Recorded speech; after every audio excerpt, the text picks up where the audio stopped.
Well, the penultimate day of King Charles and Queen Camilla's visit to Australia today threatens to be overshadowed by the fallout from Senator Lidia Thorpe's protest at Parliament House.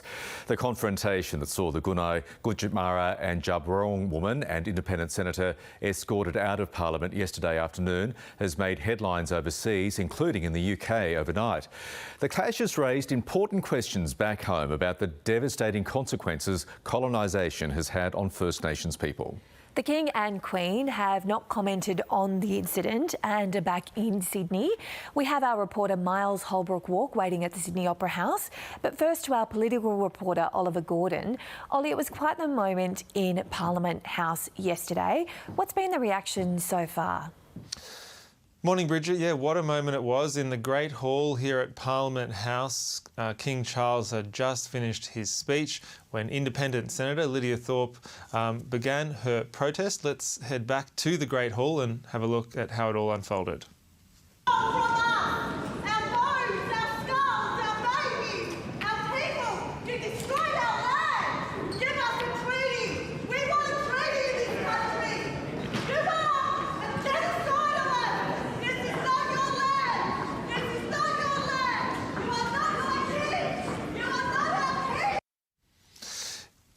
Really some pretty confronting scenes there in Parliament House. So far the reactions have been varied. We've seen supporters of Lidia Thorpe label the action brave, but we've also seen plenty of condemnation. On the front page of The Australian, for example, prominent Indigenous academic Marcia Langton has labelled the incident embarrassing and shameful.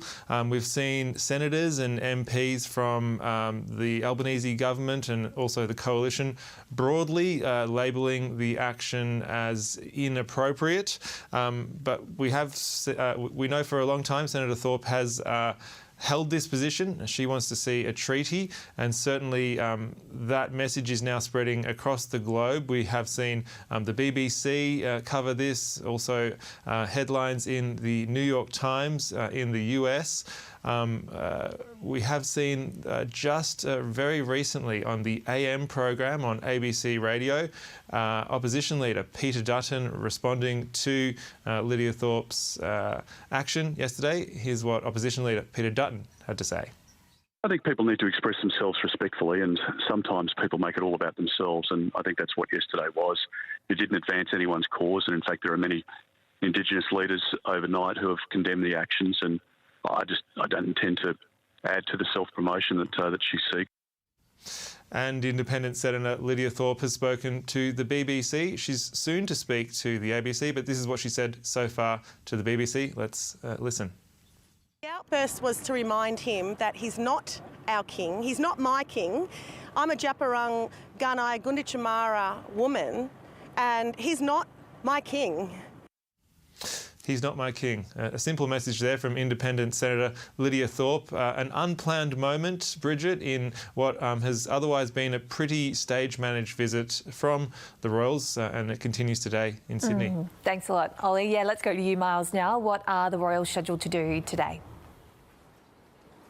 Well, Bridget, it's going to be a jam-packed schedule on the penultimate day of this royal tour before King Charles and Queen Camilla head off to Samoa. Yesterday, across the ACT, they were at a series of events as well, some particularly solemn, including the Australian War Memorial, others with moments of brevity and perhaps a celebration even when an alpaca sneezed on King Charles. But today, King Charles and Queen Camilla, well, they're going to do a couple of individual events on their own. Queen Camilla will be visiting Oz Harvest, which addresses poverty and hunger in this country, while King Charles will be attending the National Centre for Indigenous Excellence in Redfern around the mid-morning before they both attend a community barbecue in Western Sydney at Parramatta, where dignitaries, leaders, even some high-achieving Australians will also be there as per the King's invite. And then the main event, a public event here right on the steps of the Opera House, and you may see behind me there's some awnings and works being done round the clock to make sure that this is ready for the more than 1,000 people expected to come to the Opera House today when King Charles and Queen Camilla will grace the public. They'll then witness the Navy fleet and a flyover from the Australian Defence Force. So there'll be plenty of pomp and ceremony to cap off and crown off this final tour final day of the tour in Sydney before they fly out to Samoa early tomorrow morning, Bridget. Miles and Ollie, thanks very much. To other news, new guidelines on so-called forever chemicals have been released from the National Health and Medical Research Council. It's all part of an overhaul of Australia's drinking water standards and comes after 2 dams in the Blue Mountains were shut down over the discovery of elevated traces of PFAS chemicals. The New South Wales government says almost all drinking water in the Sydney catchment is compliant with the new proposed guidelines. The driver involved in a crash that killed the son of South Australia's Police Commissioner is expected to be sentenced today. Charlie Stevens died after being hit by a car during schoolies celebrations south of Adelaide last year. 19-year-old Doreen Randhawa has pleaded guilty to aggravated driving without due care and leaving the scene of the crash. Police in Victoria have arrested 2 teenagers and seized a machete over the death of a 22-year-old man in Melbourne last month. Police allege the man drowned in the Yarra River while trying to get away from 2 people. They have released the 2 teenagers pending further inquiries. Unprecedented numbers of people are on remand in prisons in the Northern Territory for longer. NT Courts data shows the number of people on remand has nearly tripled since 2020 to 903. The number of days people spent in remand has also increased from 61 days in 2020 to 100 in 2024. OK, let's see what the global market's been up to overnight. The Dow was down, the futures are down as a result.